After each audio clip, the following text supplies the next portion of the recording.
वालेकुम। छोटे से कंपैरिजन के साथ जो F-17 और LCA तेजास के बीच में जो F-17 थंडर जो है पाकिस्तान एयरफोर्स का एक फ्लैगशिप इंडिजिनसली खुद डेवलप किया हुआ जहाज़ है जो कि चाइना के साथ मिलके इन्होंने बनाया। 1995-96 से इसकी डेवलपमेंट शुरू हुई। इवेंचुअली 2008 के अंदर ये जहाज़ जो मंजर आम पे आया यानी कि इंडक्ट हुआ।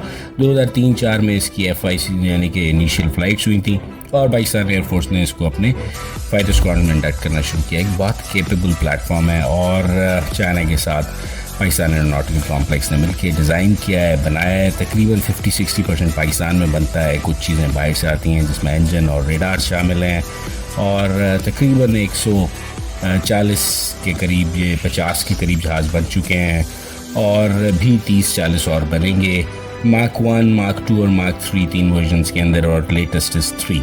अब हम चलते हैं, ये आपके सामने F-17 की तस्वीर, बड़ी मशहूर पुरानी तस्वीर है। अब हम चलते हैं LCA की तरफ। LCA से बनता है लाइट कॉम्बैट एयरक्राफ्ट और इसका नाम है तेजस। ये इंडिया ने तकरीबन 1990 से इसकी डेवलपमेंट पे काम शुरू किया।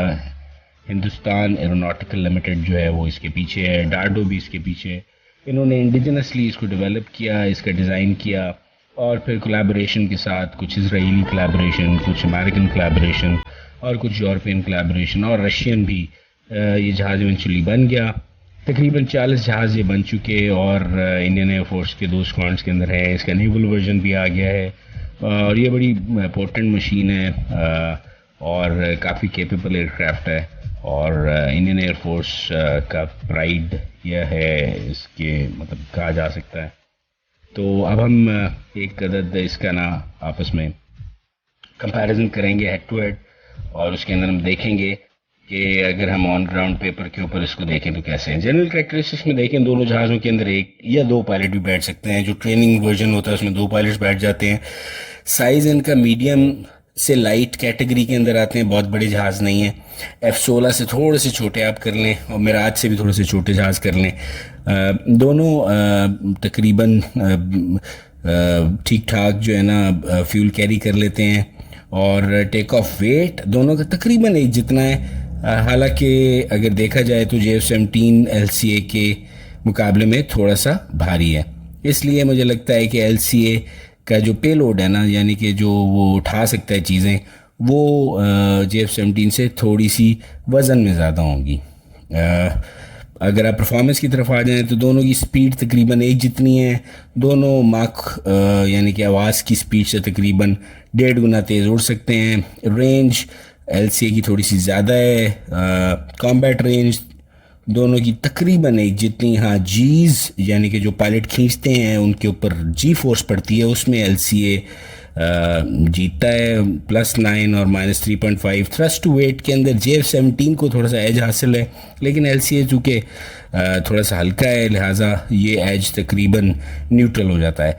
हाँ, रेट ऑफ क्लाइम जिस हाइट तक जा सकता है F-17 शायद LCA से ज़्यादा ऊंचा उड़ सकता है। तो तकरीबन एक ही जितनी परफॉर्मेंस है, जीज लिमिट उसकी बेहतर है। वेपन्स दोनों 8 वेपन डिफरेंट कन्फिग्रेशन के अंदर, मिसाइल और bombs, laser guided bombs, air to air missiles, air to समुद्री जहाज़ों को मारने वाले मिसाइल, ज़मीन पर टारगेट करने वाले 8 उठा सकते हैं दोनों और बियॉन्ड विजुअल रेंज मिसाइल यानी कि दूर तक मार करने वाले एयर टू एयर मिसाइल्स भी दोनों उठा सकते हैं और तकरीबन 100 किलोमीटर रेंज यानी कि मैं कहूँगा कि लाहौर के ऊपर खड़े होके भेरा को टारगेट करने की कैपेबिलिटी दोनों जहाज़ों के अंदर मौजूद है। सो आप देख सकते हैं कि ठीक ठाक दूर तक ये मार कर सकते हैं जहाज़ और इसी तरह से ज़मीन पे भी ये काफ़ी दूर तक जो है ना अपने टारगेट को with the help of air to ground missiles मार सकते हैं। एवियोनिक्स में आ जाएं तो दोनों में IFF मौजूद है। IFF यानी कि वो चीज़ होती है कि जिस तरह से आप समझ लें कि गाड़ी के ऊपर आप लगा देते हैं ना E-टैग, तो वो पहचान लेता है जब मोटरवे से गुजरते हैं कि ये गाड़ी आ गई, उसका नंबर क्या है, तो वो पैसे कितने हैं। तो इन दोनों में IFF भी मौजूद है। मिसाइल अगर इसके ऊपर कोई फायर करे तो उसको भी डिटेक्ट कर लेते हैं। दोनों के अंदर डेटा लिंक भी है, यानी कि आप समझें कि 4G लगा हुआ है और ज़मीन से चीज़ें और दूसरे जहाज़ों अपने दोस्तों से ये चीज़ें आपस में शेयर कर लेते हैं। रेडार भी दोनों का तकरीबन इक्वेटिंग 150 किलोमीटर रेंज तक ये देख लेता है। यानी कि आपसे आप ये समझें कि दोबारा आप यहाँ पे लाहौर बैठे हुए हैं या कराची बैठे हुए हैं, तो हैदराबाद के ऊपर जो चीज़ उड़ रही होगी वो आपको नज़र आ रही होगी। इतनी रेंज है इन दोनों के रेडार्स की, और दोनों ही जो है ना वो अब AESA, यानी कि AESA मैं आपको नहीं समझा सकता, आप समझें कि जदीद रडार्स की तरफ जा रहे हैं। और जो अगले वर्जन आएंगे उसके अंदर ये जदीद रेडार होंगे। अभी इनके अंदर भी जदीद रेडार हैं, लेकिन आप ये समझें कि जो पिनिकल है, यानी कि उसका बेस्ट रेडार है, वो AESA कहलाता है, वो आ जाएंगे। इंजन की तरफ आते हैं तो अजीब सी बात है, पाकिस्तान ने रशियन इंजन डाल दिया, हालांकि रशिया इंडिया का दोस्त है, और इंडिया ने अमेरिकन इंजन डाल दिया, हालांकि अमेरिका पाकिस्तान का एलाई हुआ करता था या है या वट, ठीक है। तो इसलिए एक दूसरे के इंजन्स के ऊपर ना ये तोमते नहीं लगा सकते। तो इंजन दोनों कैपेबल हैं। जो JF-17 में इंजन है वो MiG-29 के अंदर भी लगा हुआ है, और अच्छा इंजन है दोनों। अब हम इनको कंक्लूड कर देते हैं जी। JF-17 $25 मिलियन का एक है, और LCA $37 मिलियन का। JF-17 थोड़ा सा सस्ता है। JF-17 का जो इंजन है उसकी लाइफ थोड़ी सी कम है, रिंग पिस्टन उसके ज़रा जल्दी वीक हो जाते हैं। तो जो LCA है उसका इंजन ज़्यादा देर चलता है। और JF-17 के अंदर कन्वेंशनल जो है ना, जिस तरह आप देखते हैं कि जापानी गाड़ियों के अंदर आजकल उन्होंने बॉनेट और डिग्गी और फेंडर्स जो हैं वो कार्बन फाइबर के लगा दिए, वेट कम करने के लिए। तो वो चीज़ जो है ना LCA में मौजूद है, और JF-17 में नहीं है। इस वजह से उसका वेट थोड़ा सा कम है और पेलोड ज़्यादा है, यानी कि वज़न ज़्यादा उठा लेता है। दोनों ही मुल्क, दोनों ही जहाज़ डिपेंडेंट हैं। पाकिस्तान एयरफोर्स या एरोनॉटिकल कॉम्प्लेक्स चाइना पे डिपेंडेंट है, रशिया पे डिपेंडेंट है, और कुछ यूरोपियन मुल्कों पे डिपेंडेंट है JF-17 बनाने के लिए। इसी तरह इंडिया अमेरिका पे और बाकी लोगों पे डिपेंडेंट है। JF-17 एक्सपोर्ट हुआ है, 2 मुल्क खरीदे हैं, और बाकी भी लेने के चक्करों में ये नहीं हुआ। LCA दोनों 4 जनरेटर फाइटर है, 4 जनरेशन फाइटर्स है।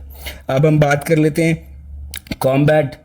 एक ही तरह के जहाज़ हैं भैया दोनों, और इनकी कैपेबिलिटी तकरीबन इक्वेटिंग है। कुछ चीज़ों में LCA मैं कहूँगा थोड़ा सा एज हासिल है, लेकिन जंग एक ही तरह की करेंगे, एक ही तरह से मारेंगे।